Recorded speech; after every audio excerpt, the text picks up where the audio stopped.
Hello everyone, welcome to part 11 of this series. In this episode we are going to set up a basic animal AI. One big difference between this character and the human character we set up before is that we're going to set it up so that the wolf will actually attack any human, not just the player. Just like with the human AI, some things will be set up in our combat tutorial. Before we start, I would like to thank all of my Patreon supporters for the amazing support. This scene will be made available on Patreon. So before diving in, I quickly want to show what we're actually doing here. So other than just setting up a animal AI, which is actually really not that different from a normal human AI, there are some, small tweaks you'll have to do, especially with the melee module. But other than that, it's actually really similar. Now, one big difference compared to how we set up our basic human AI is that the whole perception, targeting, can see, cannot see, works really different as it's not a default choice. So it's based on a global variable, which is based on a list variable. So to quickly demonstrate how this works, so right now we have our human AI inside, and straight away I'm going to pause just to actually show what happens. So this is our scene view and this is our human AI. Now if I select the wolf and turn on gizmos for a moment, you will see that he can track this human. So when we resume, and go back to scene view, he's going to attack this one. And straight away he's attacking. Now, if I exit play mode and I actually drag this wolf towards our player and hit play again and switch to this view again, you will see that now suddenly he's targeting our player. So that's a big difference. We're not setting a predefined choice in our behavior graph. We're actually having a global and list variable work together so that the wolf will attack, well, any human basically. And the way this works is that he'll attack any human. We'll also set it up that, if that human dies, that he'll go on to the next one. And this is a simple list variable, so you can just, drag in all of the characters you have and that'll work. Now, right now I'm only using this for the wolf, but basically this is kind of like creating a type of faction system where any character could only attack a group you set up yourself. So basically type of a faction. Not, it's hard calling it a faction if it's an actual wolf, but it does really function the same way. So that's pretty cool, and we'll definitely use that a bit more later on as we have more characters and we have some, friendly NPCs as well, for example. It's quite a useful system, and by doing it with global variables and list variables, it's quite easy to manage and expand that list. So let's set this up. So here we have our scene. So this is just a basic scene. I will be using the polygon animals that were in the fantasy bundle. Now the fantasy bundle is no longer on sale, but I'll add a link to the description of the asset we're using, but it was part of that bundle. So if you bought that at the same time, you'll have this animal as well. So I'm going to right click here and going to create a new character.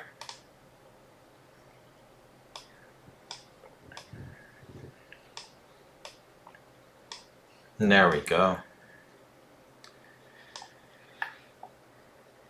And this character is going to be a wolf. So I'm going to open up polyperfects, low poly animated animals and prefab animals, and I'm going to use the wolf.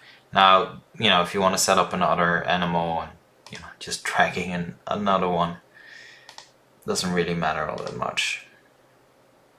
So dragging in our wolf here, and the model will have changed. Now there's a couple of things that will just work really different. Wolves, or animals in general, are not rigged as a human, they're rigged as a animal. and well, generic, sorry. And there's some downsides to that, but there's, you know, not all that much you can do about that. So let's make sure he can use the navigation mesh as well. He's not controllable. So one of the first things we need to address is his actual movement. Now, we didn't have to do that with the humans. They just used default locomotion, just the same as our player, and that was all set up from the start. Unfortunately, this is a wolf, so all of that won't work. Now, before we go ahead and do all of that, we dragged in this prefab, and we'll need to remove a couple of things that are set up by default. So, going to remove the character controller. After I find the script, let's just start from the bottom. So remove, remove, remove. Well, you get the gist. Basically remove everything. Now, here we have our avatar and our controller. Now, if we go to controller, it will still link to the default locomotion made for Game Creator. And what we're going to do here is, well, I'm not going to do it again, but I'll show you what to do, is we're going to simply duplicate, so Ctrl D, you have a duplicate, and rename that to Animal Locomotion, for example. And once you open that up, so let's go to the base layer, this is what it will look like. You double click on movement, and yeah, basically you'll have to drag in the correct animations, so from the animal itself. So let me open that up as well, that would help. So poly perfect, the animals, not sure if it's in meshes, animals, wolf. And there we go. So for every animal you have this, and these are all the animations. Now, that's a limited list. You know, it doesn't have all of the directional, so if you have better animations for animals, definitely use those. But if you just have the same asset as me, then basically we're going to go to idle and drag in all of the idle animations, going to walk, drag in all of the walking animations, go to run, drag in the run animations. Now, I haven't set up the airborne animations. You know, those are still officially the same, but you know, he's not using those, so I didn't really see the point in setting those up. But if you have all of those types of animations, you want to use them, just drag them in. So, you know, click on the group and just drag and drop, basically. That's it. Hit save, and the locomotion is done. And then what you do, you just drag it in. So I'm going to drag it in. And yeah, there we have it. So that's the first step, really. Then a lot of this will pretty much be the same compared to a human, so it's not really all that different. So we're going to add a stats module for him. We're going to add a behavior component. We're going to drag in a perception component. Straight away make this smaller. Now you'll notice straight away that perception is not actually locked to his head, but it's locked, you know, it's a bit lower. Now this is not a problem, it will still work exactly the same and doesn't actually seem to cause any issues whatsoever. Reason for this, if you basically would compare it to this guy we have here, and you'll see that it's, you know, his head, is because animals are generically rigged and they don't have the head component, if you will, the same way a human does. So, you know, there's no way for Unity to recognize that, which is why it's, you know, it has an offset. Luckily for us, it doesn't actually impact anything, so it works the same. So next up, we're going to set up, well, let's actually set up something else first. So let me drag in, we created a character folder and we didn't actually drag in our characters in there, so that will help. And in this group, So we have our enemy, we have our, well, let's actually give him a proper name, wolf01. And we're going to create a list variable in here. So list variable, and let's call this humans list. Now this literally will store all of the characters you want it to be able to attack. So quite important, have a think about it. You can always, just change the list. But basically this will be the list he can recognize as a target.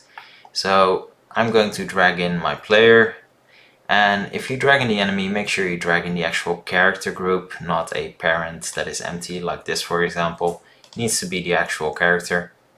So I'm going to drag in the character as well, so enemy basic. And this will be the list he can attack. So basically we are creating a faction system, so this is then, just called human list, and for a wolf, the humans are the faction he will attack. Really, really simple. Next up, what we need to do is go to preferences and create a new global variable. Now I have humans, and I'm going to show you how to set that up. So you just click, to add a new one, select game object, give it a name, so humans, set this to everything and leave this empty. And that's it. So that is the global variable, and that will be linked to the list variable. So the values in the global variable will come from our list variable. Now in order to do that, we're going to add something to our guy here. Let's actually make sure I don't forget adding character melee, because he has melee. And we're going to add a trigger. And this is a trigger that doesn't actually need any actions, which is pretty cool. I honestly wasn't even sure that was an option, or didn't even work, that worked, but it's pretty nice. So when we go to behavior, we have the line of sight option, which is just the the general. So invoker can see a object and done. Now the great thing here is that there is another option, so behavior, and we have group insight. And as you can see, group insight allows us to drag in a list variable. So we're going to drag in human list on sight, on lose sight, so that's something cool as well. You can actually set this up that something will happen if you lose a sight. A little detail we'll use later on to make things a bit more realistic. And what it will do is it will store in our global variable. That's the humans we set up. So the moment a object from this list is in sight, he will store it to our global variable. Now we can quickly give this a try and see if it works.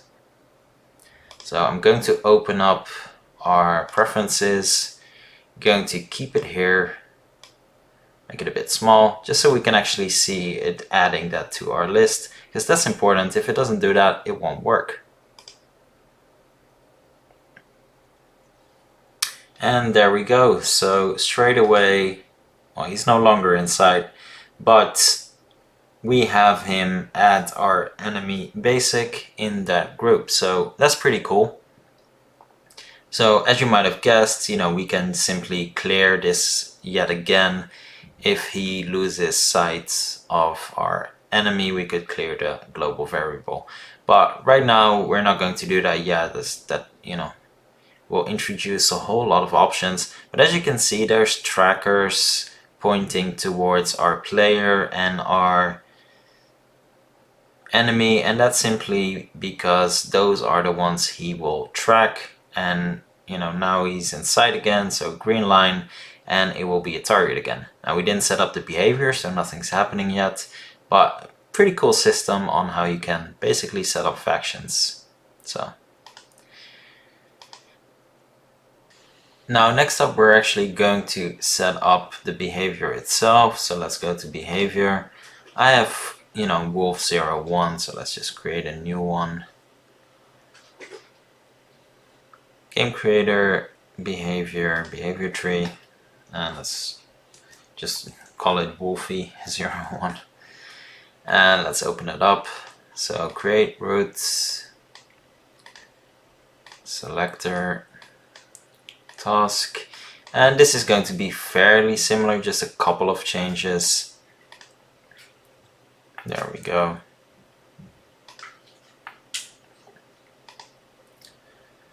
So use conditions, allowed to complete.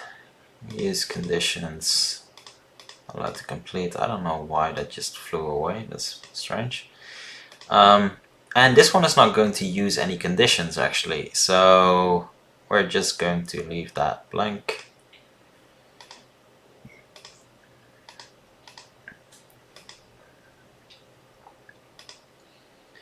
Now the condition here is going to be the same, so can't see. What we are going to change though is the target. It's not going to be a player, it's not going to be a local variable like we do often. It's going to be a global variable that we set up. Now if you're thinking, why can't we just use the list variable we set up? It just won't work. Plain and simple, it just doesn't work. So I tried, nothing happens, it doesn't recognize it. So yeah, quite important to keep that in mind. So if he can see our global variable humans, then he will, happily attack. Here we are going to do our, attribute value, just the same. And just like the human we set up before, we're not going to actually completely set this up yet.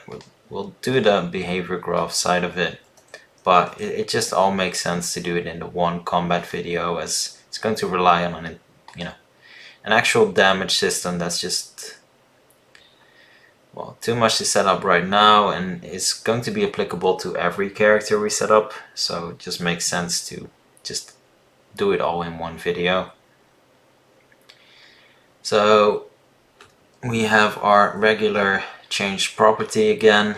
So invoker can run. Here he can run. He can't run while he's patrolling, and he can run if he's going to attack. Now this is not using a condition, but that's okay because it's the last one in the graph, so everything else will be able to supersede this. But we might change that later on if we complicate our system a bit, so we'll see. But for now this just makes a lot of sense. So we're going to keep this one fairly simple. There's no weapon on his back or anything, it's just going to be his paw that is the actual weapon. So execute actions, that's going to be a variable, local invoker, wait to finish, patrol. Let's copy that over. And yeah, we can already paste it in combat. I'm going to add a couple of other things though. So draw weapon, invoker, and yeah, we didn't set that up yet, so we definitely do need to do that first. And let's set up a target as well. So set target, target,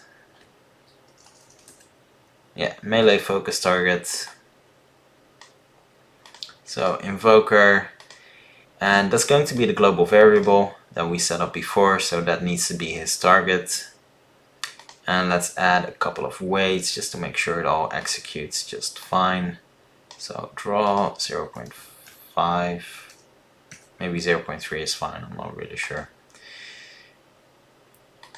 0.5 and 0.1. I'm not really sure if this one's needed. Sometimes I do a small overkill on weights, but often it just helps making sure everything that happens before is executed before the last step. So that's why I add those weights. And yeah, so as you might have guessed, next step will be to actually set up a melee weapon. And well, it's not going to be an actual weapon, it will be his paw, but it is recognized as a weapon. So let's do combat and patrol. There we go. And yeah, we can, you know, set up the rest of this later. It's not really that important if we're not going to use it right now. So let's save and drag the wolfy behavior in our wolf. There we go. We have our parameters. Now, we didn't set this up yet, but if you hopefully followed the last video, it's going to be pretty much the same. So combat, search, patrol, and yeah, let's just add life death as well while we're at it, and just paste them all in the wolf. So combat will need a change, so invoker follow player, that needs to be different, so that needs to be our global variable of humans. The minimum radius is going to be 1. I want him to get a bit closer than an actual human. You know, it's an animal. And yeah, everything else is the same. It doesn't really change anything. We didn't set up search yet, and we have our patrol. And let's grab our patrol area, so we have that for our guy here. Let's copy that over as well and drag it to our wolf. Now for our wolf, I am going to keep it actually as part of the wolf itself. I do want them to, you know, wander around a lot more dynamically. You know, a wolf doesn't really have a social code, so if he's invading someone's privacy, that's completely fine. It's actually a lot more fun in my personal opinion. But if you don't want that, you know, if you don't want the patrol area to move along with the character, so basically have him stay in a predefined area, you know, just do the same as we did for our enemy. So create a new parent and drag that in. If you are going to keep it as a base of the animal itself, it will move with the animal and basically make him wander around, you know, dynamically and expand his field. But if you don't want that, you know, just create a new parent for wolf and drag as a part of the parent so it won't move around. That's completely up to you. So yeah, we have our wolf here. We have his patrol area, so we can drag all of those in. So we have our patrol actions, we have our combat actions, and it's not a lot we need to change here. It's all pretty much exactly the same. It's not a big difference, so that's pretty nice. Now unfortunately, when it comes to the melee weapon, it is going to be quite different. So let's find the default sword. Not really sure how it's called again. Yeah, there we go, sword weapon. Now as you can see, I already created one, of course, you know, to test all of this out, but we're just going to create a new one here. And game creator, melee weapon. So wolf, I don't know, slap. Reason it's slap is because he's, you know, actually using his paw when he's attacking in the animation that comes with this. You know, if your animal is biting, just, you know, call it bite or something like that. So weapon name, wolf, slap of a wolf. All of this description, etc., doesn't really matter. It's not going to, you know, the name matters, and that's pretty much it. Now we do need a new state, as obviously this is a wolf and, you know, not a human, so he does need a new state. And the way we can do that is if we go to sword weapon, you know, we're going to find this default state. So we have this state here, which just basically has one idle, and we set up the draw actions in that and sheet in that video, but by default it doesn't even have one. Now basically for the wolf, you know, you just duplicate it and drag in the, the combat idle animation. So I already set that up. So, it's the wolf idle. This is where you can, oh no, that's my duplicate. I like to create duplicates at times. I'm actually going to remove the enter clip of the howl that comes with the asset. Let me actually remove that. It's just way too long. It was quite a cool idea. It's just a really long animation, so I'd have to edit that animation for it to be usable. It's just it's a cool effect and it's a cool idea for him to howl before he attacks, but yeah, I'd need to modify the animation for it to actually be usable, because right now it's he's howling for about 2 seconds before he does something, which is just way too long. So back to where we were, because I'm sword weapon, there we go.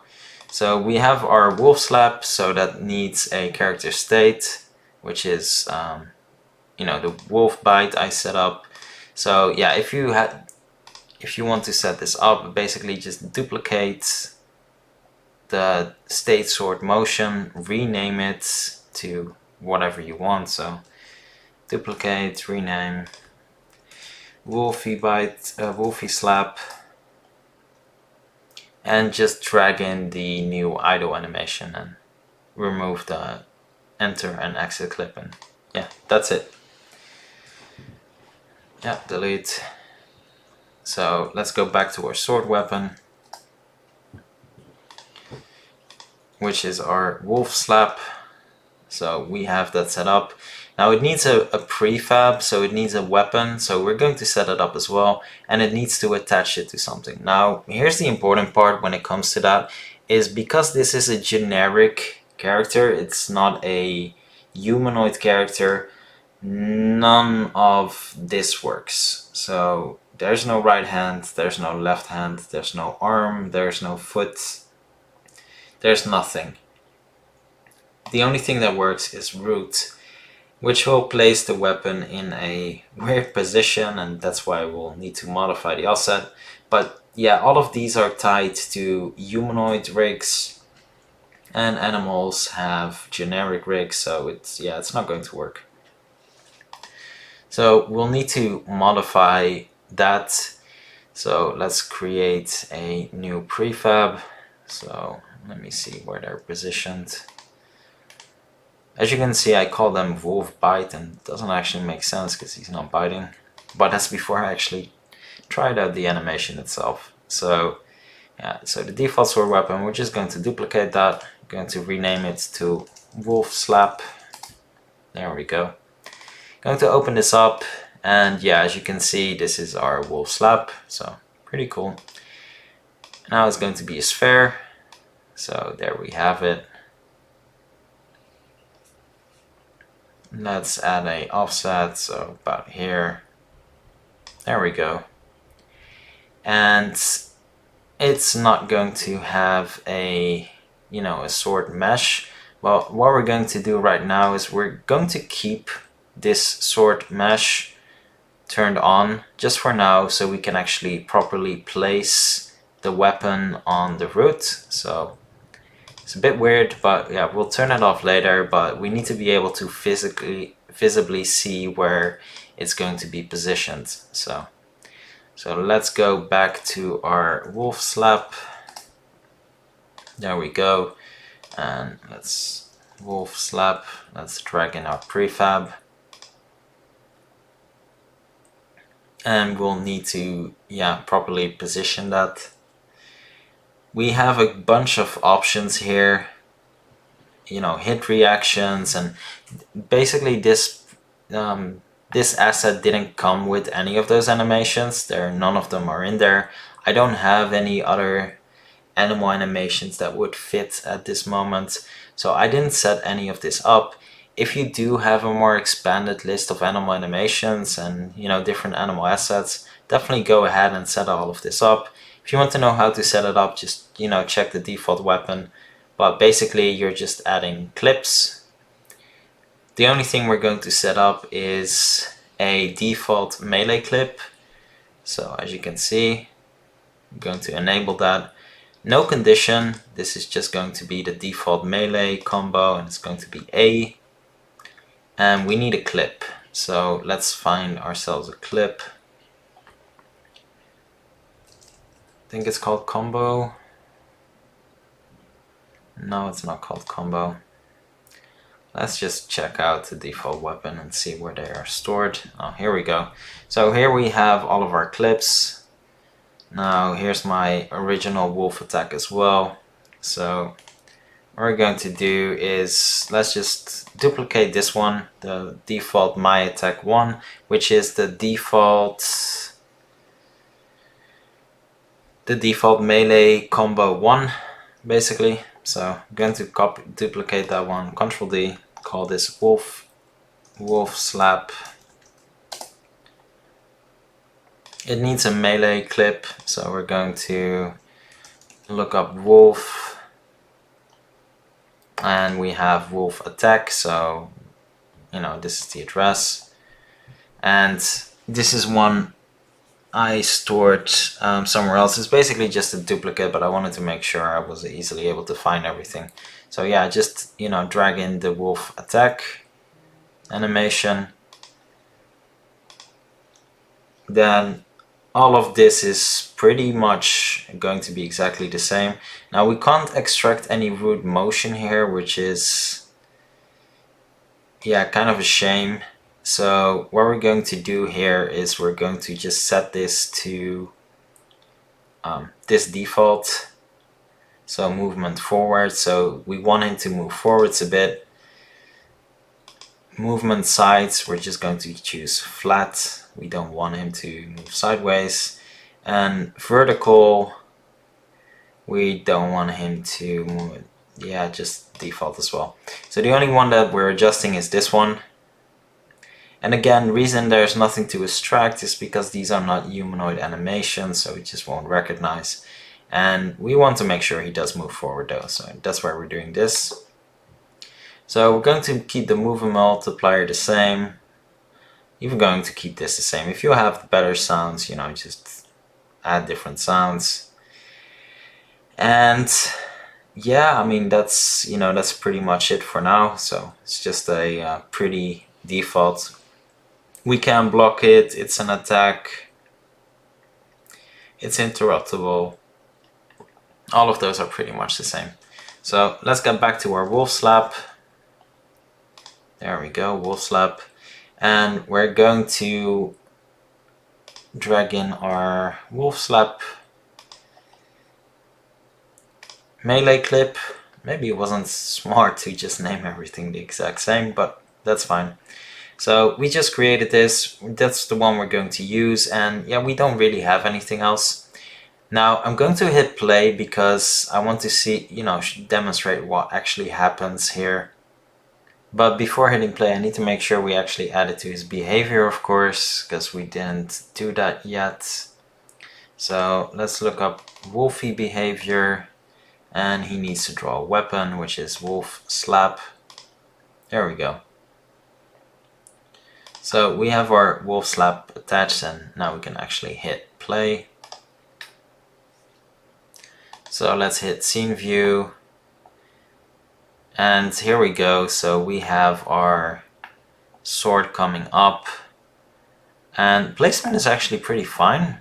It doesn't actually need that much. So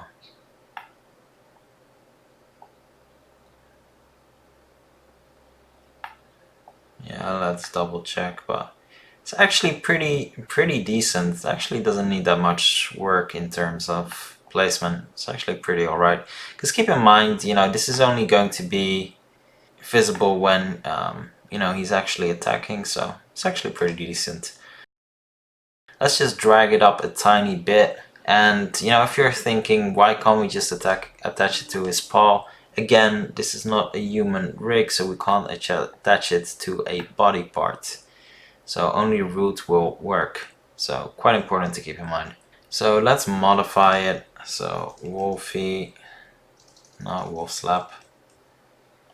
There we go. Going to do a small offset, so I do want it to be slightly higher. But yeah, you can play around with the offset. I'm actually fine with positioning. It's actually pretty decent. And let's just make sure we actually remove the sword itself. Doesn't need a model. And yeah, that's it. That's it for now. That's cool. So we have our melee set up. We have our behavior set up, and as you can see, he was straight away going to attack this human. Now I'm going to drag him around because, you know, I want to be able to move him to see if he's going to attack our player as well. It's quite important because otherwise it won't work. So here we have him. Let's make sure we're in sight. There we go. Going to hit play. Let's go to scene mode, and as you can see right now, he's no longer attacking our... Oh, he's that's a bit much. He's no longer attacking our AI there, he's attacking our player. So yeah, pretty cool. And as you can see, while he attacks, he's actually moving forward as well, so his paw is moving forward, and that's because we changed that root motion flow. And even though that's the nice thing, even though you can't extract it because obviously he's not humanoid, we can actually create one ourselves. So really well done on the melee module for that, by the way. It's really cool. So yeah, that's actually pretty much it. For now, we're not going to set up any damage yet. As I've mentioned several times now, we're going to do all of that in our combat tutorial, and that's going to be the next video. So we're going to set up proper combats for our player. We'll set up damage systems that are for our player, but also for our animal and our human AI. And the reason we're doing it all in once is simply because they'll all be part of the same system. So we'll set up damage systems, we'll set up how we can store damage from weapons. We're going to set up as well how we're going to use different cameras while in combat. So it's going to be a really fun and interesting video. So hope you enjoyed this. If you did, please hit like and subscribe, and I'll see you next time.